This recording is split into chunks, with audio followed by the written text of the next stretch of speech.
கனா serial இன்றைக்கான எபிசோடில் என்ன நடக்க போகுதுன்னு பார்க்கலாம் வாங்க. அதுக்கு முன்னாடி என்னுடைய சேனலை நீங்கள் சப்ஸ்கிரைப் பண்ணலைன்னா மறக்காமல் சப்ஸ்கிரைப் பண்ணிக்கோங்க. பக்கத்தில் இருக்கிற பெல் பட்டனையும் ப்ரெஸ் பண்ணிக்கோங்க. விஸ்வா அன்பரசியை அந்த இடத்துக்கு கூட்டிகிட்டு போகிறாங்க. கண்கட்டை அவுத்து விட்டுட்டு, நான் சொல்கிற வரைக்கும் நீ கண்ணை திறக்கவே கூடாது அப்படின்னு சொல்லிட்டு அன்பரசி முன்னாடி உட்காந்து அந்த கதையில் ராஜா அந்த ராணிக்கிட்ட காதில் சொல்கிற இடத்துக்கு வர, அந்த ராணி நீ தான், அந்த ராஜா நான் தான், இப்போ கண்ணை திறந்து பாருன்னு சொல்கிறாங்க. அன்பரசி கண்ணை திறந்து பார்க்கும்போது அந்த இடத்த பார்த்து அப்படியே ஆச்சரியப்படுறாங்க. என்ன சார் இதெல்லாம் அப்படின்னு கேட்க, எல்லாமே உனக்காக தான் அப்படின்னு விஸ்வா சொல்லிவிட்டு அன்பரசிக்கு ப்ரப்போஸ் பண்ணலான்னு அங்கே இருக்கிற ஒரு ரோஸ் எடுத்து முட்டி போட்டு அன்பரசிக்கு ஐ லவ் யூன்னு சொல்லலான்னு வராங்க. ஆனால் விஸ்வாவால் சொல்லவே முடியாது. ஐன்னு சொல்லி தடுமாறிட்டு இருக்காங்க. அப்போ அன்பரசி என்ன சார் அப்படின்னு கேட்க, அப்போது விஸ்வா வந்துட்டு அன்பரசி நீயும் எனக்கு ஹெல்ப் பண்ணாதான் நான் இதை சொல்ல முடியும் அப்படின்ட்டு சொல்கிறாங்க. சரி நான் என்ன பண்ணணும் அப்படின்னு கேட்டுட்ருக்கேன். அந்த சமயம் பார்த்து கரெக்டாக பத்மா விஸ்வாவுக்கு கால் பண்ணுறாங்க. அதை எடுத்து பார்த்துட்டு அம்மா கால் பண்ணுறாங்க. இப்போ கால் பண்ணால் கண்டிப்பாக ஏதாவது பேசி நம்மளை எதுவுமே சொல்ல விடாமல் பண்ணிவிடுவாங்க, அட்டன் பண்ண வேண்டாம் அப்படின்னு ஃபோனை வச்சிடுறாங்க. திரும்பவும் பத்மா அன்பரசி நம்பருக்கு கால் பண்ணுறாங்க. பத்மா ஆண்டி தான் கால் பண்ணுறாங்க. அப்போ உங்களுக்கு பண்ணது உங்கள் அம்மா தானா அப்படின்னு சொல்கிறாங்க. அப்போ விஸ்வா அன்பரசி கால் அட்டன் பண்ணாத விட்டுரு அப்படின்னு சொல்ல, அப்போது அன்பரசி நான் அட்டன் பண்ணலன்னா தப்பாயிடும், நான் அட்டன் பண்ணுறேன் அப்படின்னு சொல்லிவிட்டு அன்பரசி அட்டன் பண்ணுறாங்க. அட்டன் பண்ணி பேசினா கௌசல்யா தான் பேசுவாங்க. அப்போது அன்பரசி அக்கா நீங்களா சொல்லுங்கள் அப்படின்னு கேட்குறாங்க. இல்லை அன்பரசி உங்ககிட்ட ஒரு விஷயம் சொல்லலாம் தான் கால் பண்ணேன். எப்படியும் விஸ்வா அத்தை நம்பர்லேருந்து பண்ணால் எடுக்க மாட்டான்னு எனக்கு தெரியும், அதனால தான் உனக்கு கால் பண்ணேன். கொஞ்சம் நேரத்துக்கு முன்னாடி அத்தை என்கிட்ட ஒரு விஷயம் கேட்டாங்க அப்படின்னு சொல்லிட்டு நடந்த விஷயத்தை அன்பரசிக்கிட்ட சொல்கிறாங்க. பத்மா கௌசல்யா கிட்ட விஸ்வாக்கு கால் பண்ண சொல்லியிருப்பாங்க. விஸ்வா எங்கே போயிருக்க அப்படின்னு கேட்டிருப்பாங்க. அப்போது கௌசல்யா வெளியே போயிருக்கான் அப்படின்னு சொல்லியிருப்பாங்க. அதனால் சரி எப்படியும் அவன் அன்பரசி கூட தான் இருப்பான், அதனால் அன்பரசி நம்பருக்கு கால் பண்ணு அப்படின்னு சொல்கிறாங்க. கௌசல்யாவும் அன்பரசிக்கு பண்ணுற மாதிரி பண்ணிவிட்டு கால் ரீச் ஆகலாத்த அப்படின்னு சொல்லிட்டு இருப்பாங்க.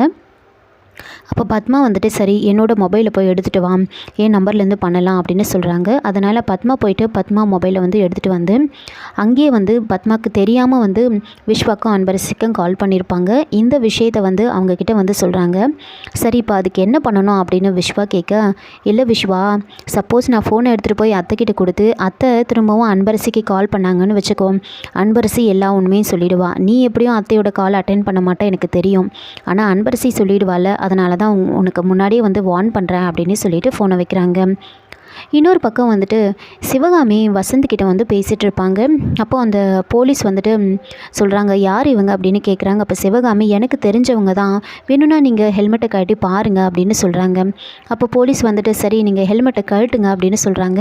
அதுக்கு வசந்த் அதான் தெரிஞ்சவங்கன்னு சொல்கிறாங்களே விடுங்க அப்படின்னு சொல்ல, அந்த இன்ஸ்பெக்டருக்கு எனக்கு இன்னும் சந்தேகம் அதிகமாகுதுங்க மேடம், ஒழுங்காக அவரை ஹெல்மெட்டை கழட்ட சொல்லுங்கன்னு சொல்ல, சிவகாமி அதான் சொல்கிறாங்களே கழட்டி காமிங்க அப்படின்னு சொல்கிறாங்க. வசந்த் வேறு வழியே இல்லாமல் ஹெல்மெட்டை கழட்டுறாங்க. ஹெல்மெட்டை கழட்டிட்டு அந்த ஸ்கார்ஃபை கழட்டலான்னு வராங்க. அதுக்கப்புறமா வசந்தை சிவகாமி பார்த்துட்றாங்க. பார்த்த உடனே பயங்கரமாக ஷாக் ஆகுறாங்க. வீட்டுக்கு போன உடனே இந்த விஷயத்தை மங்கா கிட்ட சொல்லிகிட்ருக்காங்க. அந்த ஹெல்மெட்டுக்குள்ளே இருந்தது யார் தெரியுமா, அந்த வசந்த் தானே சொன்ன உடனே மங்கா ஒரு பக்கம் ஷாக் ஆகுறாங்க.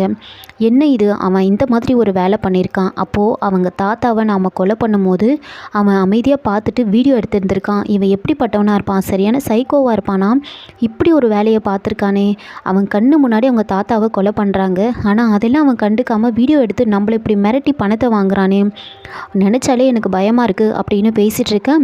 கரெக்டாக அனன்யா அங்கே வராங்க. அம்மா என்னம்மா இது பேக் அப்படின்னு சொல்லிட்டு அந்த பேக்கை எடுத்து பார்க்குறாங்க. அந்த பேக்கில் அனன்யாவோட நகையெல்லாம் இருக்கும். அதை பார்த்துட்டு என்னம்மா இது என்னோட நகையெல்லாம் இருக்குது, என்ன எதுக்காக நீ எடுத்த அப்படின்னு கேட்குறாங்க. உடனே சிவகாமி என்ன சொல்லி சமாளிக்கிறதுன்னு தெரியாமல், அதை லாக்கரில் வைக்கிறதுக்காக எடுத்தண்டி அப்படின்னு சொல்லி சமாளிச்சிடுறாங்க. அனனி அங்கேருந்து போனதுக்கப்புறமா சிவகாமியும் மங்காவும் பேசிகிட்டு இருக்காங்க. என்ன இவன் இப்படி பண்ணியிருக்கான், என்னால் நம்பவே முடியல அப்படின்னு ரெண்டு பேரும் ரொம்ப ஷாக் ஆகுறாங்க.